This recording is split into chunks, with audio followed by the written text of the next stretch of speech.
그날 밤 내 발걸음은 원래보다 훨씬 무거웠다. 퇴근 후 집으로 돌아오는 길은 늘 똑같았지만 이상하게도 그날따라 공기가 달랐다. 11월의 차가운 바람이 골목 사이를 파고들며 귓속을 스쳤고 등 뒤에서 누군가 따라오는 듯한 기묘한 기척이 발목을 붙잡았다. 서울 장충동, 이 오래된 동네는 낮에는 시장과 식당으로 북적이지만 자정이 넘으면 돌연 낯선 세계로 변한다. 사람의 발길이 끊기고 낡은 가로등이 희미한 불빛을 흘리는 그때 이곳은 무언가가 숨어도 이상하지 않은 그림자들로 가득 차 있었다. 나는 평소보다 발걸음을 서둘렀다. 핸드폰을 꺼내 시계를 보니 밤 12시 47분, 자정의 한가운데. 골목 끝으로 향할수록 공기는 더 무거워졌다. 누군가 내 뒤를 따라오는 것은 아닐까? 그런 불안이 뒷덜미를 잡아채며 목덜미를 서늘하게 만들었다. 나는 고개를 돌려 뒤를 보았다. 아무도 없었다. 하지만 정적은 설명할 수 없는 기묘한 긴장감을 불러일으켰다. 마치 누군가 숨죽여 나를 지켜보고 있는 것만 같았다. 그 순간 낮게 끌리는 발소리가 들렸다. 정확히 내 뒤에서 일정한 간격으로, 마치 늦게 따라붙는 그림자처럼. 나는 무의식적으로 발걸음을 더 빨리 옮겼다. 그러나 뒤에서 들려오는 발소리는 내 속도에 맞추듯 점점 빨라졌다. 심장이 귀 가까이에서 두드리는 듯 요란하게 뛰었다. 괜찮아. 그냥 늦게 귀가 아는 누군가겠지. 이 동네에 나 말고도 사람이 살잖아. 스스로를 안심시키려 했지만 이상한 점이 하나 있었다. 그 발소리에는 묘하게 끌리는 소리가 섞여 있었다. 마치 질질 끄는 듯한 오래된 슬리퍼의 마찰음 같았다. 나는 더는 참을 수 없어 고개를 돌렸다. 그리고 그 순간 길 한가운데 서 있는 여자를 보았다. 허리는 굽었고 키는 작았다. 그러나 가장 먼저 내 눈을 사로잡은 것은 얼굴이었다. 빛바랜 가로등 아래 그녀의 얼굴은 울퉁불퉁하고 움푹 파이고 도드라진 흉터들로 뒤덮여 있었다. 곰보 같은 피부가 요철처럼 드러나 마치 얼굴 전체가 일그러진 지형도 같았다. 눈은 작은 구멍처럼 깊게 꺼져 있었고 그 안에서 어두운 그림자가 움직이는 듯했다. 나는 온몸이 얼어붙었다. 뒷걸음질 치려 했지만 발이 제자리에 붙어버린 듯 움직이지 않았다. 여자는 천천히 다가왔다. 발소리와 함께 바닥을 긁는 듯한 마찰음이 울렸다. 그리고 그 낮고 갈라진 목소리가 공기를 가르며 흘러나왔다. 내 얼굴에 뭐가 보이냐? 순간 숨이 막혔다. 그 말은 단순한 질문 같았지만 목소리 속에는 이상한 강요가 섞여 있었다. 대답하지 않으면 안 될 것 같은, 그러나 잘못 대답하면 안 될 것 같은 모순된 압박이 나를 짓눌렀다. 나는 눈을 깜박이지 못한 채 얼어붙은 듯 서 있었다. 내 뇌리에서는 빠르게 선택지가 오갔다. 아무것도 안 보여요 라고 말할까? 보여요 라고 말할까? 하지만 이상하게도 그 순간 어느 쪽을 택하든 파멸이 기다리고 있다는 직감이 들었다. 그녀의 발소리가 가까워졌다.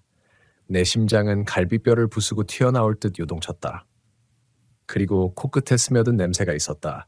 오래된 습지처럼 곰팡이와 흙냄새가 뒤섞인 듯한, 그러나 동시에 썩은 살의 잔향 같은 악취였다. 숨을 들이쉴수록 속이 울렁거렸다. 눈앞이 어지러워지고 귓속에서는 심장 박동과 함께 낮은 윙윙거림이 울렸다. 나는 결국 입술을 달싹였다. 목소리가 떨려 제대로 나오지 않았다. 저는 잘 모르겠어요. 말이 끝나자 정적이 흘렀다. 여자의 걸음도 멈췄다. 나는 눈을 질끈 감았다. 순간 귀 옆에서 거의 속삭임에 가까운 소리가 들려왔다. 틀렸어. 차가운 손길이 내 손목을 움켜쥐는 듯한 감각이 스쳤다. 나는 본능적으로 소리를 지르며 뿌리치듯 달리기 시작했다. 심장은 거의 터질 듯했고 골목길은 미친 듯이 길게 늘어져 끝이 보이지 않았다. 달려도 같은 벽화, 같은 가로등이 반복되었다. 숨이 막히고 다리가 후들거렸지만 멈출 수 없었다. 뒤를 돌아볼 엄두조차 나지 않았다. 얼마나 달렸을까? 갑자기 앞에 환한 불빛이 보였다. 편의점이었다. 그 빛은 구원처럼 느껴졌다. 나는 문을 밀치고 안으로 뛰어들었다. 카운터 뒤에 앉아있던 점원이 놀란 얼굴로 나를 바라봤다. 숨을 몰아쉬며 뒤를 돌아봤다. 그러나 유리문 밖에는 아무도 없었다. 고요한 골목만이 펼쳐져 있었다. 점원은 나를 의아하게 바라보더니 조심스럽게 물었다. 괜찮으세요? 무슨 일 있으셨어요? 나는 대답할 수 없었다. 목구멍은 여전히 조여오고 심장은 아직도 미친 듯이 뛰고 있었다. 겨우 자리 하나를 잡고 앉으며 떨리는 손으로 물을 집어들었다. 한 모금 삼키고 나서야 조금 숨이 트였다.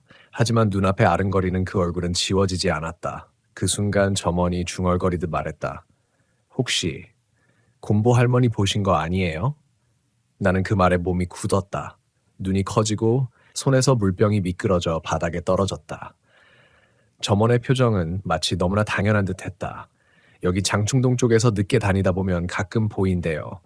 얼굴이 온통 흉터투성인 할머니. 근데 절대 대답 잘못하면 안 된다고 하던데. 나는 숨이 멎는 듯한 공포 속에서 그를 바라보았다. 내 목구멍은 여전히 조여오고 가슴 속에서는 방금 그 목소리가 메아리처럼 반복되고 있었다. 틀렸어. 나는 점원의 말에 아무 대답도 하지 못했다. 그저 마른 침을 삼키며 시선을 나는 머리를 흔들며 무의식적으로 귀를 막았다. 하지만 점원은 내 반응에 오히려 확신을 얻은 듯 목소리를 낮추고 말을 이어갔. 예전부터 들었어요. 그 할머니한테 대답을 잘못하면 제정신을 잃는다고. 미쳐버리거나 실종되거나 그 자리에서 쓰러져 죽었다는 얘기도 있고요. 점원의 눈빛은 공포라기보다는 오래된 전설을 읊조리는 듯 담담했다.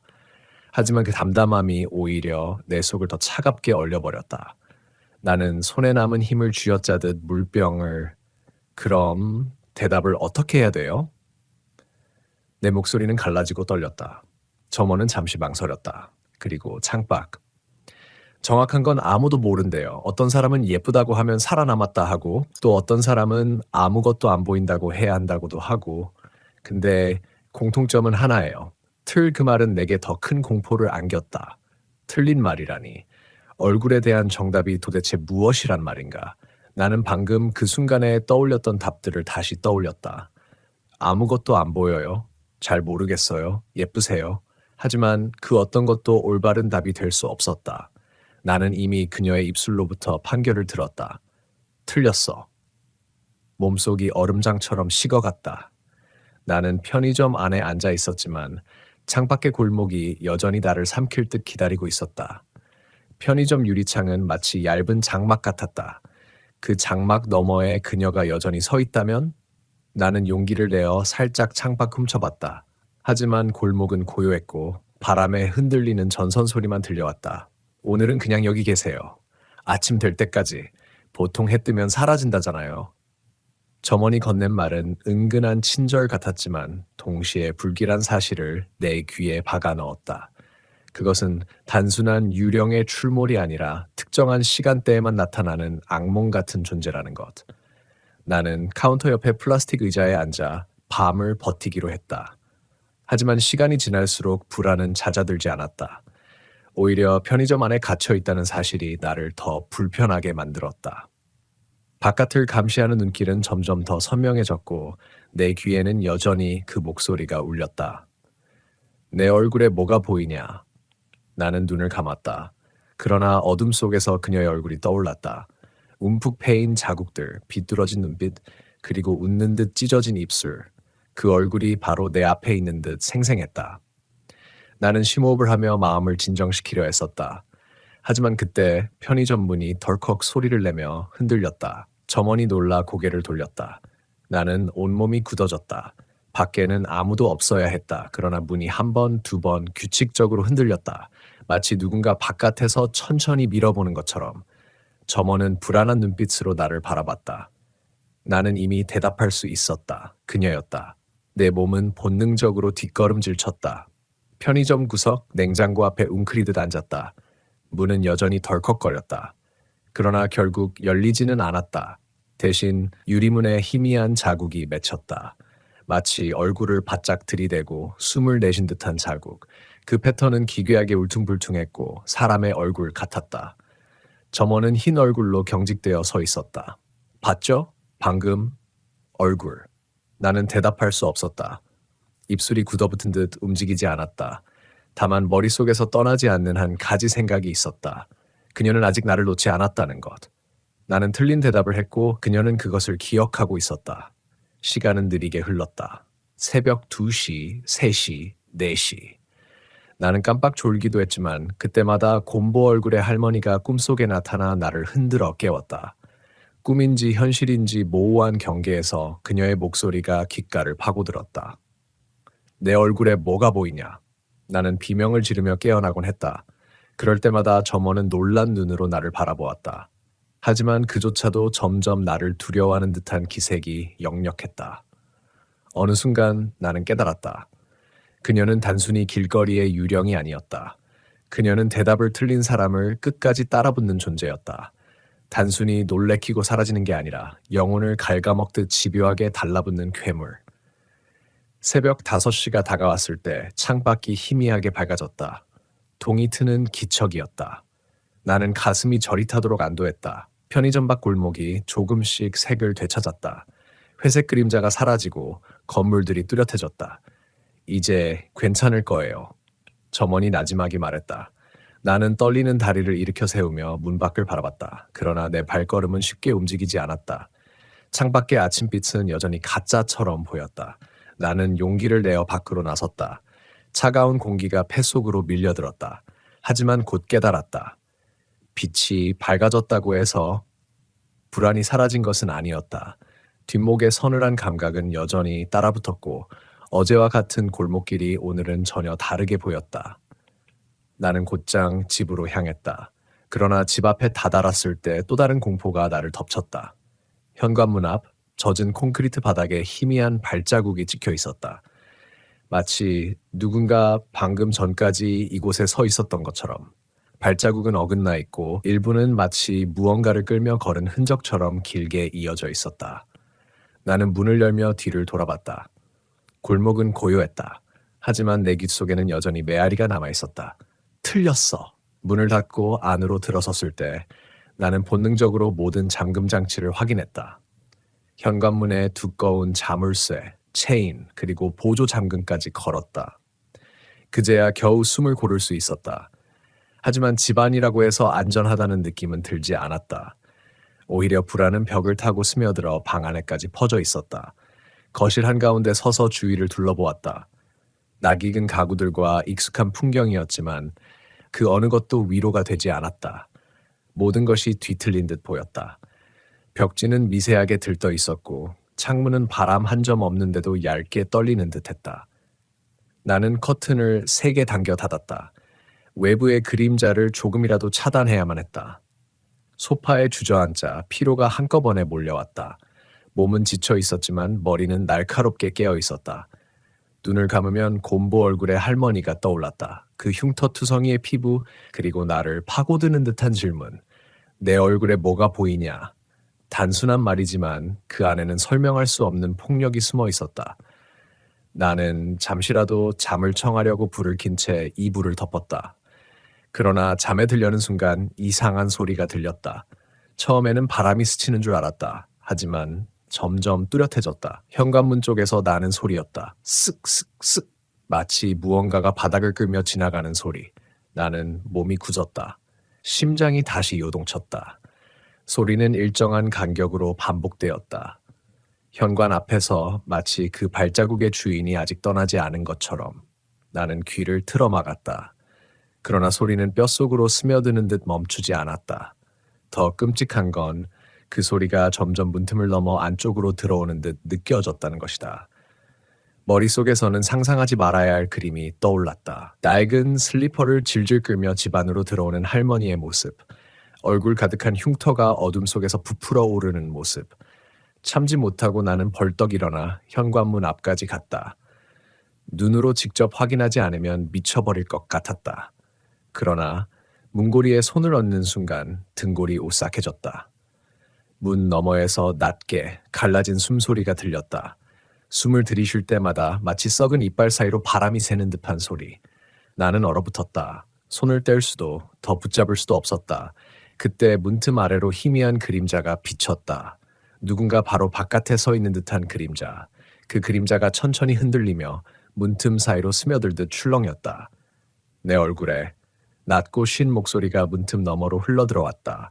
나는 온몸이 무너지는 듯 주저앉았다. 그 질문이 또다시 나를 찾아온 것이다.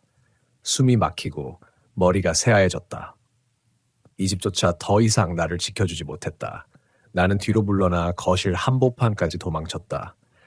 핸드폰을 움켜쥐고 경찰에 신고할까 생각했지만 곧 망설였다. 그들에게 뭐라고 말할 수 있을까? 현관문 앞에 곰보 얼굴의 할머니가 서 있어요. 그런 말을 내뱉는 순간 내가 제정신이 아니라는 낙인이 찍힐 게 뻔했다. 그리고 설령 경찰이 온다고 해도 그녀가 그 앞에 그대로 서 있을 거라는 보장이 없었다. 나는 차라리 누군가에게 전화를 걸어야겠다고 생각했다. 가까운 친구 혹은 회사 동료, 하지만 번호를 누르는 손가락이 떨렸다. 누구에게 말해도 그 목소리와 그림자가 내게 다가온 순간의 공포를 설명할 수 없을 것 같았다. 결국 나는 핸드폰을 내려놓고 방 안 모든 불을 킨 채 거실에 앉아 있었다. 불빛은 눈부셨지만 어둠 속에서 다가오는 그림자보다는 차라리 나았다. 그렇게 몇 시간을 버텼다. 시계는 느리게 흘렀고 새벽의 공기는 점점 차갑게 변했다. 그리고 아침 햇살이 창문 틈새로 스며들 때 소리는 거짓말처럼 사라졌다. 현관 앞의 그림자도 숨소리도 더 이상 들리지 않았다. 나는 조심스레 현관으로 다가가 문을 열었다. 바깥에는 아무도 없었다. 그러나 바닥에는 새로운 흔적이 남아 있었다. 먼지가 가득한 바닥 위에 길게 끌린 자국들. 마치 누군가 슬리퍼를 질질 끌며 현관 앞을 서성이던 흔적. 나는 다리가 풀려 그 자리에서 주저앉았다. 이것은 상상이 아니었다. 그녀는 실제로 여기에 있었다. 그날 이후로 나는 밤이 오는 게 두려워졌다. 회사에서 일을 마치면 최대한 밝은 시간에 집에 들어왔다. 하지만 늘 그럴 수는 없었다.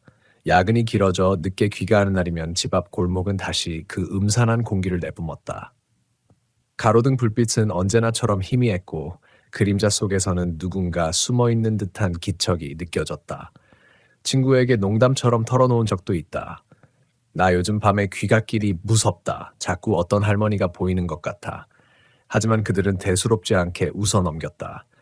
야, 너 피곤해서 환각 본 거 아냐? 그 말이 합리적으로 들리기도 했지만 집 앞 현관에 남아있던 흔적들을 떠올리면 절대로 환각이라고 말할 수 없었다. 며칠 뒤 나는 결국 인터넷에서 장충동 곰보 할머니라는 단어를 검색했다. 수많은 괴담과 목격담이 쏟아졌다. 대부분 내용은 비슷했다. 늦은 밤 혼자 걸을 때 나타나는 흉터투성이 얼굴의 할머니. 그녀가 다가와 묻는 질문, 그리고 잘못 대답하면 그 자리에서 미쳐버리거나 사라진다는 이야기. 나는 화면을 스크롤하며 숨을 삼켰다. 몇몇 글에는 더 소름 끼치는 공통점이 적혀 있었다. 대답을 틀린 사람은 그 이후로 계속해서 할머니에게 쫓긴다는 것. 집 안에서도 꿈속에서도 심지어 낮에도. 그녀는 대답을 틀린 자의 뒤를 절대 놓지 않는다. 그 사실은 내 심장을 조여왔다. 나는 이미 대답을 틀렸다. 그녀는 내게 직접 말했다. 틀렸어. 그날 이후 내 일상은 완전히 달라졌다. 낮에는 멀쩡해 보였지만 해가 지면 모든 것이 뒤집혔다. 거리의 그림자는 나를 향해 길게 뻗어오고 바람에 흔들리는 나뭇가지조차 그녀의 팔처럼 보였다. 회사에서 집에 돌아오는 길은 매일 시험대 같았다. 전철 안에서 사람들로 둘러싸여 있을 때조차 나는 누군가의 시선이 등을 파고드는 듯한 감각을 느꼈다. 집에 도착해 현관문을 닫을 때면 늘 바깥에 무언가가 따라 들어오려는 듯한 기분에 휩싸였다. 현관문 잠금 장치를 채우는 소리는 안도감과 동시에 또 다른 두려움을 불러왔다.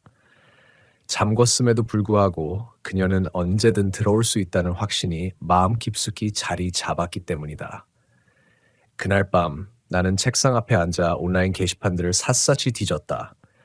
곰보 할머니에 대한 이야기들은 서로 조금씩 달랐다. 어떤 이는 그녀가 전쟁 때 화상으로 얼굴이 망가진 여인이라고 했고, 또 다른 이는 전염병으로 인해 고립되었던 마을에서 나온 원혼이라고 말했다. 하지만 진실은 누구도 알지 못했다. 단 하나 공통된 점은 그녀가 물어보는 그 질문이었다. 내 얼굴에 뭐가 보이냐? 나는 스스로에게 되물었다. 그 질문의 올바른 대답이란 무엇일까? 그녀가 원하는 것은 단순한 인정일까? 위로일까? 아니면 거짓 없는 사실일까? 하지만 나는 이미 기회를 놓쳤다. 그녀의 판결은 분명했다. 틀렸다고. 그리고 그 순간부터 나는 그녀의 사냥감이 된 것이다. 며칠은 잠을 거의 이루지 못했다. 눈을 감으면 어둠 속에서 그녀가 나타나 내 옆에 서 있었다. 꿈인지 현실인지 구분이 되지 않았다. 어느 날은 새벽녘에 눈을 떴을 때 귀 바로 옆에서 그녀의 숨소리가 들리는 것 같았다. 차갑고 축축한 손길이 이불 위를 스치고 귓가에서 속삭였다. 내 얼굴에 뭐가 보이냐? 나는 소리 없이 비명을 지르며 몸을 떨었다. 그러나 눈을 떴을 때 방 안에는 아무도 없었다. 불은 켜져 있었고 문도 굳게 닫혀 있었다. 하지만 이불 위에는 사람 손자국처럼 보이는 희미한 자국이 남아 있었다. 그 순간 나는 더 이상 이 일이 단순한 악몽이나 피로 때문이 아님을 확신했다. 공포는 점점 내 생활을 잠식했다. 회사에서도 집중할 수 없었다. 동료들이 무슨 이야기를 해도 나는 대답을 얼버무리거나 멍하니 앉아 있었다. 누군가 내 어깨를 툭 건드리면 나는 과장되게 몸을 떨며 뒤돌아봤다. 사람들은 나를 이상하게 여기기 시작했다. 결국 팀장은 나를 불러 따로 말했다. 요즘 상태가 안 좋아 보여요. 혹시 무슨 일은 아니죠? 나는 고개를 저었다. 그러나 속으로는 생각했다. 이 일을 설명할 수 있을까? 퇴근길에 어떤 여자를 만났는데 얼굴이 흉터투성이었고 잘못 대답해서 지금도 쫓기고 있습니다. 그렇게 말하는 순간 내 자리가 사라질 거라는 걸 알고 있었다. 결국 나는 모든 것을 혼자 감당할 수밖에 없었다. 하지만 시간이 지날수록 난 점점 무너졌다. 어느 날 밤 또다시 집 앞 골목에서 그녀를 보았다. 멀리서 천천히 다가오는 작은 그림자. 처음에는 사람의 형체인지 의심했지만 발소리가 가까워지자 확신할 수 있었다. 질질 끌리는 슬리퍼 소리, 그리고 바닥에 번지는 울퉁불퉁한 그림자. 나는 집으로 뛰어들어 현관문을 잠갔다. 그러나 그녀는 멈추지 않았다. 발소리는 문 앞까지 다가왔다. 그리고 문틈 사이로 또다시 목소리가 흘러들어왔다. 내 얼굴에 뭐가 보이냐? 나는 귀를 막고 울부짖듯 외쳤다. 그만해! 그만하라고! 그러나 목소리는 멈추지 않았다. 점점 더 집요해지고 강박적으로 반복되었다. 내 얼굴에 뭐가 보이냐? 내 얼굴에 뭐가 보이냐?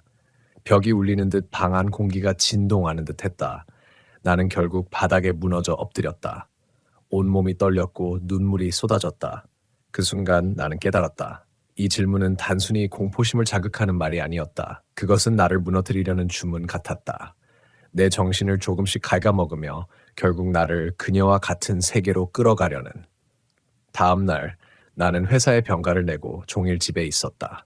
커튼을 닫고 불을 킨 채로. 그러나 안전하지 않았다. 집안의 공기조차 낯설고 적대적으로 변했다. 부엌에서 물이 떨어지는 소리는 발자국 같았고 벽에서 들려오는 미세한 소음은 그녀의 속삭임처럼 들렸다. 밤이 오자 나는 더 이상 버틸 수 없었다. 인터넷 게시판에서 찾은 한글이 떠올랐다. 곰보 할머니를 피하려면 그녀의 얼굴을 끝까지 똑바로 보고 대답해야 한다. 거짓 없이 진실을 말해야 한다. 하지만 대부분의 사람은 끝까지 얼굴을 바라보지 못하고 도망치다가 잡힌다. 나는 그 글을 수십 번 곱씹었다. 진실을 말해야 한다. 그러나 진실이란 무엇인가? 나는 그 얼굴에서 무엇을 보았는가? 흉터와 상처? 아니면 고통과 원한? 그날 밤 나는 결심했다. 더 이상 도망치지 않겠다고. 이대로라면 언젠가 나는 미쳐버리거나 사라질 것이다. 차라리 맞서야 했다. 그녀가 다시 내 앞에 나타날 때 나는 대답할 것이다. 나는 창문을 열어두고 방 안에 불을 끄고 앉았다. 숨소리를 죽이고 어둠 속에서 기다렸다. 얼마나 시간이 흘렀을까? 마침내 그 소리가 들려왔다. 슥! 슥! 바닥을 끄는 발소리. 이번에는 곧장 내 집을 향해 다가왔다. 심장이 미친 듯이 뛰었지만 나는 눈을 질끈 감았다가 곧 뜨며 문 앞을 바라보았다. 현관문 아래로 그림자가 드리워졌다. 그리고 낯익은 목소리가 흘러들어왔다. 내 얼굴에 뭐가 보이냐? 나는 숨을 고르며 속으로 중얼거렸다. 이번엔 도망치지 않는다. 나는 현관 앞에서 들려오는 그 목소리에 온몸이 떨렸지만 이번엔 달랐다. 손끝까지 차갑게 얼어붙는 두려움 속에서도 마음 한구석에서 이상한 각오가 자라났다. 도망치면 끝없이 쫓기겠지만 정면으로 마주하면 무언가 달라질지도 모른다는 믿음 같은 것. 나는 현관문 앞으로 천천히 다가갔다. 발걸음은 무겁고 숨은 가빠졌다. 그러나 멈추지 않았다. 문틈 아래로 그림자가 짙게 드리워졌고 그 그림자는 흡사 인간의 형체를 하고 있었다. 구부정한 어깨, 길게 늘어진 팔, 그리고 바닥을 질질 끄는 발, 심장이 갈비뼈를 찢고 나올 듯 뛰었다. 나는 떨리는 손을 들어 문고리를 잡았다. 지금 열면 정말 마주하게 되겠지. 머릿속에서는 끊임없이 경고음이 울렸지만 동시에 도망칠 수 없다는 절망이 나를 밀어붙였다. 나는 문을 열었다. 문틈이 벌어지는 순간 차가운 바람이 안으로 밀려들었다. 그리고 그곳에 서 있던 그녀가 모습을 드러냈다. 그녀는 가로등 불빛에 비쳐 선명히 보였다. 얼굴은 상상보다 더 흉측했다. 울퉁불퉁하게 패이고 도드라진 살점들, 깊게 움푹 꺼진 눈자위, 짓눌린 듯 일그러진 입술. 마치 인간의 얼굴이 아니라 오래된 흉터 자체가 인격을 가진 것 같았다. 나는 그 얼굴을 똑바로 보자마자 숨이 막혔다. 구역질이 올라왔고 눈물이 솟구쳤다. 하지만 나는 눈을 돌리지 않았다. 그녀가 다가왔다. 그리고 마치 의식처럼 낮고 갈라진 목소리가 내 귀에 파고들었다. 내 얼굴에 뭐가 보이냐? 나는 발작하듯 떨었지만 이번엔 도망치지 않았다. 대신 입술을 열어 대답했다. 목소리는 갈라졌고 숨은 거칠었다. 고통이 보여요. 그 순간 공기가 멎은 듯 고요해졌다. 그녀는 내 말을 듣고 잠시 움직임을 멈췄다. 그 검은 눈구멍 같은 구멍이 나를 뚫어지게 바라보았다. 시간은 끝없이 늘어진 듯 흘렀다. 나는 그 시선을 견디며 속으로 기도했다. 제발 이게 맞는 대답이기를. 그러나 그녀의 입술이 천천히 움직였다. 틀렸어. 숨이 멎었다. 온몸에 피가 빠져나가는 듯 차갑게 굳었다. 나는 뒤로 물러서려 했지만 이미 늦었다. 그녀의 손이 내 손목을 붙잡았다. 차갑고 축축한 손길이었다. 마치 썩은 흙을 움켜쥔 듯한 감각이 피부를 파고들었다. 틀렸어. 그녀는 계속 중얼거리며 나를 안쪽으로 밀어붙였다. 나는 소리를 지르며 발버둥쳤다. 그러나 손목은 점점 더 차갑게 조여왔다. 마치 뼛속까지 얼어붙는 것 같았다. 시야가 흐려지고 귀에서는 심장 박동 소리 대신 윙윙거리는 소음이 가득 찼다. 나 줘! 나는 절규했다. 하지만 그녀는 놓지 않았다. 오히려 얼굴을 내 얼굴 가까이 들이밀었다. 흉터 투성이의 살결이 눈앞을 가득 채웠다. 그리고 귓가에 숨결이 스쳤다. 네가 본 건 내 고통이 아니야. 내 저주야. 나는 본능적으로 고개를 젖히며 뒷걸음질 쳤다. 손목은 놓였지만 다리는 내 의지대로 움직이지 않았다. 온몸이 얼어붙은 듯 굳어 있었다. 그녀는 여전히 나를 응시했다. 그 눈빛은 분노가 아니라 어쩐지 비웃음 같았다. 내가 올바른 답을 찾을 수 없으리라는 걸 알고 있다는 듯. 그 순간 집안이 흔들렸다.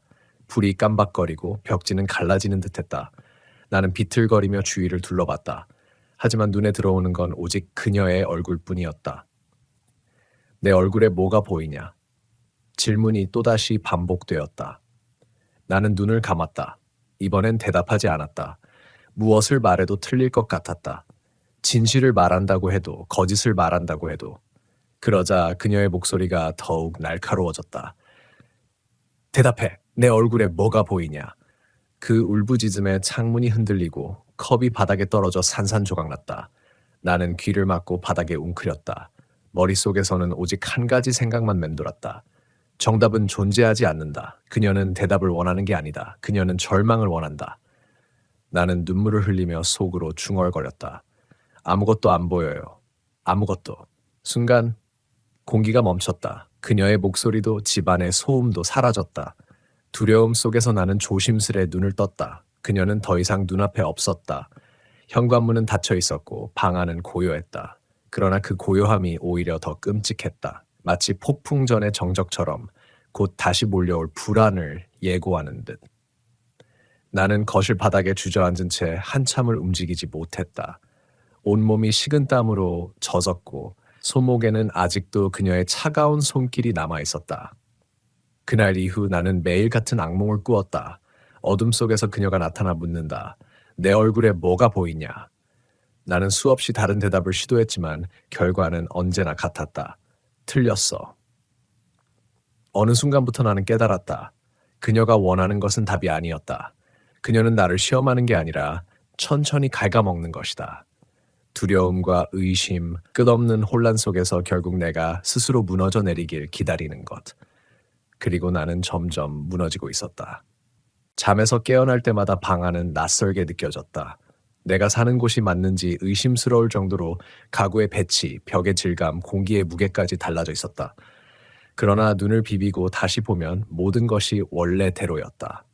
단지 아주 짧은 순간 내가 다른 공간에 발을 디딘 듯한 착각이 스쳐갔다. 그리고 그 순간마다 나는 귀에 맴도는 목소리를 들었다. 낮고 갈라진 그러나 익숙한 그 음성. 내 얼굴에 뭐가 보이냐? 처음에는 단순한 환청이라고 생각했다. 극도의 불안과 피로 때문에 생긴 착각이라고 스스로 합리화했다. 하지만 시간이 갈수록 그 목소리는 점점 선명해졌다. 하루 종일 따라다니는 듯, 심지어 사람들과 대화하는 중에도 목소리는 틈새를 비집고 들어와 귓가를 간지렸다. 어느 날은 출근길 버스에서였다. 창밖을 바라보고 있는데 유리에 비친 내 얼굴이 낯설게 일그러져 보였다. 눈 밑은 검게 꺼지고 입술은 갈라져 터져 있었다. 그런데 그 일그러진 얼굴이 입을 열었다. 내 입은 분명 닫혀 있었는데 유리 속에 나는 웃고 있었다. 틀렸어. 나는 비명을 지르며 창문에서 얼굴을 돌렸다. 사람들의 시선이 쏠렸지만 아무도 이해하지 못했다. 내 눈에는 분명 보였는데 그들 눈에는 아무것도 없는 평범한 창문일 뿐이었다. 그날 이후로 나는 외출을 최소화했다. 집에 틀어박혀 커튼을 치고 전등을 모두 켜둔 채 지냈다. 하지만 빛 속에서도 그림자는 여전히 존재했다.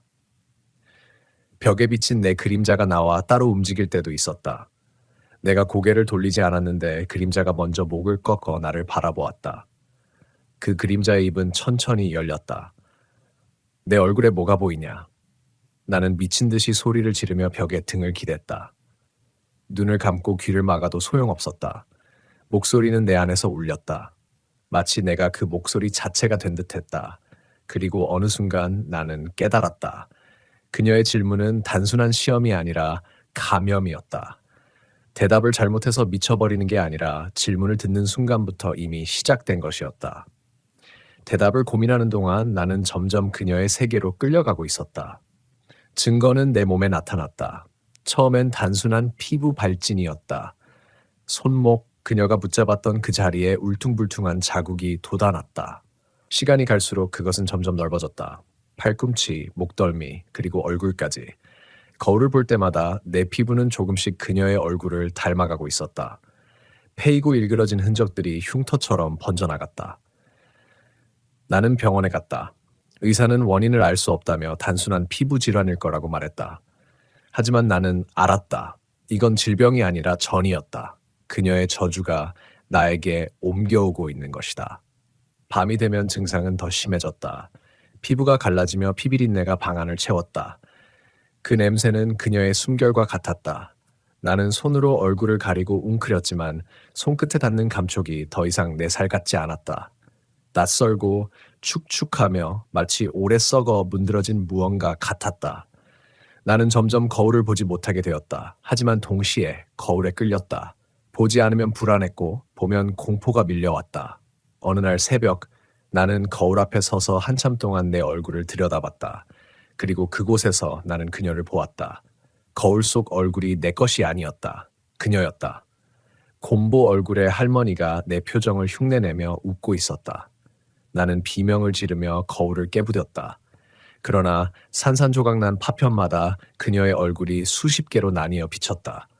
그 모든 얼굴이 동시에 물었다. 내 얼굴에 뭐가 보이냐? 나는 귀를 막고 바닥에 주저앉았다. 온몸이 떨렸고 파편 조각이 발을 찔러 피가 흘렀다. 하지만 그조차 현실감이 없었다.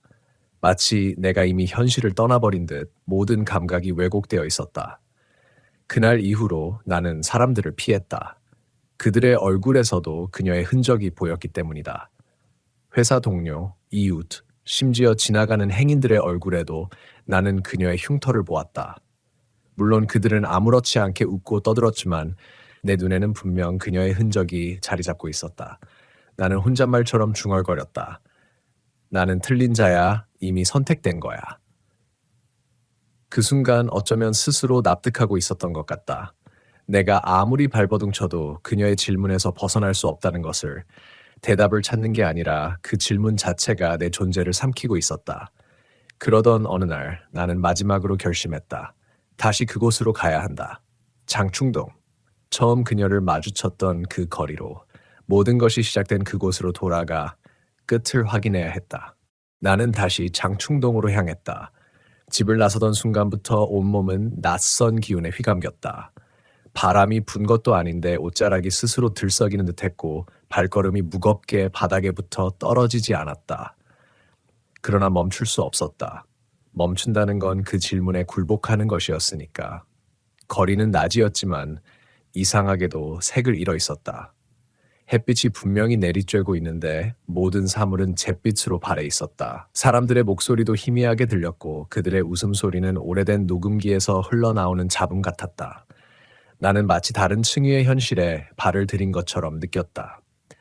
장충단 공원 입구에 다다랐을 때 내 심장은 귀에 울릴 만큼 크게 뛰었다. 숨이 막혔고 손끝은 차갑게 굳어 있었다. 하지만 이상하게도 그 긴장 속에서 묘한 안도감이 스쳤다. 돌아왔다. 처음 모든 것이 시작된 곳. 여기에 답이 있을지도 모른다는 희망 아닌 희망. 나는 의도적으로 밤을 기다렸다. 낮에는 아무 일도 일어나지 않았다. 그저 평범한 산책객들과 아이들 웃음소리만이 공원을 메웠다. 하지만 해가 지고 어둠이 내려앉자 공원은 급격히 변했다. 바람이 불지 않는데도 나뭇가지들이 서로 부딪히며 소리를 냈고 전등은 깜빡이며 어둠과 빛 사이에서 흔들렸다. 그리고 그 소리, 처음에는 멀리서 들려왔다. 발자국, 규칙적이지만 불안한 리듬. 나는 고개를 돌렸지만 아무도 보이지 않았다. 하지만 분명히 들렸다. 그 소리는 점점 가까워졌다. 뒤에서, 옆에서 마치 나를 둘러싸듯. 나는 숨을 죽였다. 그리고 그때 익숙한 냄새가 코끝을 스쳤다. 썩은 살과 곰팡이가 뒤섞인 듯한 오래된 부패의 냄새. 내가 알던 냄새였다. 처음 그녀를 마주했을 때 바로 그 냄새가 있었다. 내 얼굴에 뭐가 보이냐? 목소리가 공기 속을 가르며 스며들었다. 나는 몸을 돌렸다. 그리고 그녀가 있었다. 그녀는 여전히 똑같았다. 일그러진 얼굴, 패인 자국, 비정상적으로 커진 눈. 그러나 이번에는 다르게 보였다. 단순히 낯선 노파가 아니었다. 그녀는 내 안에서 자라온 모든 두려움과 불안의 형태였다. 내 피부에 번진 흉터, 거울 속에서 나를 조롱하던 웃음, 그림자가 내 앞질러 고개를 꺾던 순간, all of 그것들이 그녀 안에 응축되어 있었다. 나는 숨을 삼켰다. 그러나 동시에 알았다. 이번에는 도망칠 수 없다는 것을. 도망친다고 해서 그녀의 목소리가 사라지지 않을 것이고 내 얼굴에 남은 흔적이 지워지지 않을 것이었다. 결국 이 질문에 마주서는 것만이 내가 할 수 있는 전부였다. 나는 입술을 열었다. 그러나 목소리가 나오지 않았다. 혀가 굳은 듯 목이 조여왔다. 그녀의 시선이 내 눈을 파고들었다. 피할 수 없었다. 마치 내가 대답하지 않으면 영원히 이 순간에 갇혀버릴 것만 같았다. 마침내 나는 힘겹게 말했다. 보입니다. 순간 공기가 무겁게 가라앉았다. 그녀의 얼굴이 일그러졌다. 아니, 일그러졌다고 생각했지만 곧 그것이 웃음임을 알았다. 그러나 그 웃음은 인간의 것이 아니었다. 얼굴 전체가 갈라져 벌어지는 듯한 형체를 잃어버린 웃음. 틀렸구나. 그녀의 목소리가 내 귓속을 찢었다. 나는 본능적으로 귀를 막았지만 목소리는 내 두개골 안에서 울렸다. 세상이 흔들리고 땅이 무너지는 듯했다. 나는 눈을 감았다. 다시 눈을 떴을 때 나는 여전히 공원에 있었다. 그러나 모든 것이 변해 있었다. 전등은 꺼져 있었고 사람들의 흔적은 사라졌다. 나는 혼자였다. 그리고 내 앞에는 여전히 그녀가 있었다. 하지만 이번에는 더 가까이, 숨결이 닿을 만큼 그녀의 얼굴이 나의 얼굴과 겹쳐졌다. 나는 순간 거울을 보는 것처럼 느꼈다. 내 얼굴이 그녀의 얼굴로 변하고 있었다. 살이 패이고 흉터가 번지고 눈빛이 탁해졌다. 나는 절규하며 얼굴을 두 손으로 가렸다. 하지만 손바닥에 닿은 감촉은 이미 내 것이 아니었다. 썩어 문드러진 살점이 손끝에서 미끄러졌다. 나는 무너져 내리듯 바닥에 주저앉았다. 숨이 막혔다. 그러나 이상하게도 공포와 함께 묘한 수용감이 스며들었다. 나는 이미 시작부터 틀려 있었다.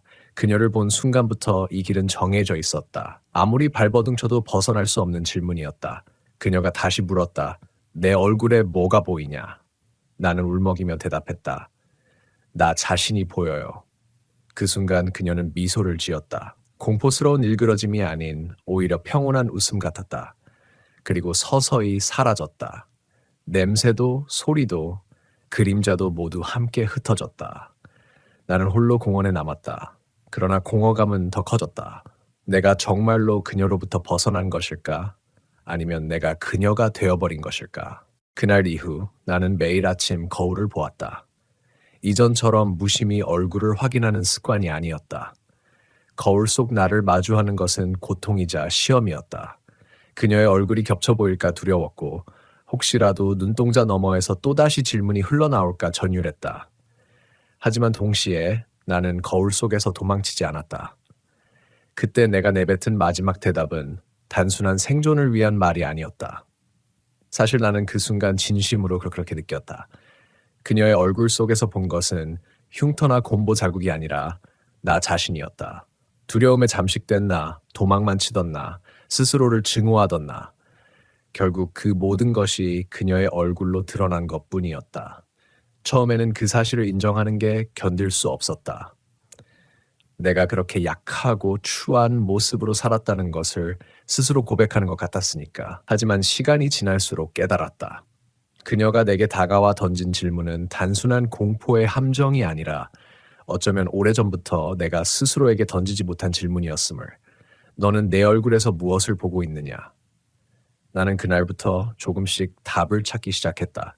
단순히 눈에 보이는 외형이 아니라 얼굴이라는 건 살아온 흔적과 감정, 상처와 기억이 응축된 자리라는 것을. 다른 사람들이 그 흔적을 두려워하고 외면하고 조롱할지라도 결국 그것은 나의 일부였다. 하지만 여전히 불안은 따라다녔다. 장충동 근처를 지날 때면 나는 무의식적으로 뒷걸음을 치곤 했다. 발자국 소리가 들리면 심장이 쪼그라드는 듯했고 낯선 냄새가 스쳐오면 숨이 막혔다. 나는 확신할 수 없었다. 그녀가 정말 사라진 건지 아니면 내 안에 숨어 더 깊숙이 자라나고 있는 건지. 어느 날 밤 나는 다시 꿈을 꾸었다. 어둡고 낡은 복도. 끝이 보이지 않는 공간에서 나는 홀로 걸었다. 벽에는 수많은 거울이 걸려 있었고 그 속에는 전부 그녀의 얼굴이 비쳤다. 그러나 가까이 다가갈수록 그것이 내 얼굴로 변해갔다. 흉터가 번지고 눈동자가 탁해지고 입술이 무너졌다. 나는 거울을 부수려 했지만 아무리 깨부숴도 거울은 사라지지 않았다. 깨진 파편 속에서도 여전히 같은 얼굴이 비쳤다. 그때 나는 이해했다. 문제는 그녀가 내게 붙은 것이 아니라 내가 평생 숨겨온 그림자였다는 것을.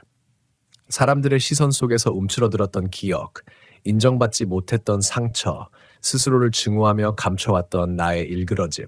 그녀는 그 모든 것의 형상화였다. 눈물이 흘렀다. 하지만 이번엔 두려움이 아니라 묘한 안도감 속에서 흘렀다. 내가 살아온 시간을 부정하지 않고 그대로 인정할 수 있다는 사실. 그 순간 복도의 모든 거울이 동시에 산산이 부서졌다. 그리고 어둠 속에서 들려오던 목소리가 멈췄다. 나는 차갑게 식은 이마로 눈을 떴다. 새벽이었다. 창밖에는 희미한 빛이 번져오고 있었고 그 빛은 이상할 만큼 따뜻했다. 오랫동안 짓누르던 그림자가 걷히는 듯했다. 그 후로도 그녀의 이야기는 여전히 장충동 괴담으로 떠돌았다. 누군가는 밤길에 곰보 얼굴의 할머니를 보았다고 했고 누군가는 질문을 듣고 미쳐버렸다고 소문을 냈다. 나는 그 이야기를 들을 때마다 가슴이 저릿했지만 동시에 이상하게도 미소가 번졌다. 왜냐하면 나는 알았으니까. 그 질문은 단순히 저주가 아니라 우리 모두가 피하지 못하는 물음이라는 것을. 너는 네 얼굴에서 무엇을 보고 있느냐? 사람들은 그녀를 두려워하며 피해 다니지만 정작 두려운 것은 얼굴이 아니라 자신 안의 그림자다. 나는 그것을 몸소 겪었다. 그리고 이제는 그 질문이 예전처럼 나를 짓누르지 않았다. 오히려 나는 그 질문을 매일 아침 스스로에게 던졌다. 대답이 늘 똑같지는 않았다. 어떤 날은 힘겨운 상처만 보였고 어떤 날은 버텨온 흔적이 보였다. 하지만 중요한 건 도망치지 않는 것이었다. 나는 더 이상 거울 속의 나를 피하지 않는다. 그리고 언젠가 그녀가 다시 나타나더라도 나는 예전처럼 입술을 떨며 도망치지 않을 것이다. 나는 이미 대답을 알고 있다. 내 얼굴에는 살아온 내가 보인다. 흉터와 공포, 두려움과 상처, 하지만 동시에 버텨온 시간과 희망, 그리고 다시 일어서려는 힘이 함께 보인다. 그것이 내가 얻은 교훈이다. 괴담은 단순히 사람을 겁주기 위한 이야기가 아니었다. 그것은 오래된 방식으로 우리가 숨겨온 그림자와 마주하게 만드는 질문이었다. 그래서 나는 지금도 누군가가 그 질문을 듣는다면 이렇게 말하고 싶다. 도망치지 말라고. 그 얼굴을 외면하지 말라고. 왜냐하면 결국 그 얼굴 속에서 마주하게 되는 건 다른 누구의 저주가 아니라 당신 자신이니까.